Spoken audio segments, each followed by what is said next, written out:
Hello guys and welcome back. In this video I will show you how to add a shop in Google Maps. So let's start this video. Open your Google Map. Now click on your profile icon on the top right corner. Here select add your business. In this page you have to write down your shop name and category. So for example I will write this name, and over here you have to select the business category.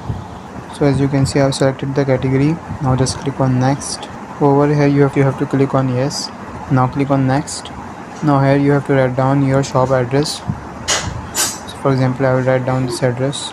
Click on next, and now you have to drag and zoom the map and position the marker where your shop is located. So just click on adjust, and over here just select the location where your shop is located. So for example I will just select this area and then click on next. Now if you provide deliveries on home or any other place, so just click on this yes option. So I will click on yes. Now click on next. So this question is optional whether you want to name the areas or not. So I will not give the areas name, so I will just simply click on yes.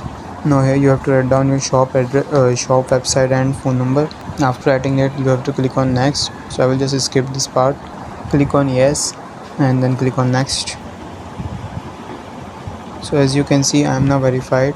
Now Google Maps will review my location and will get back to me in 1 or 2 days. And this is how you add a shop in Google Maps. I hope this video will help you. If so, please consider liking this video and subscribe this channel.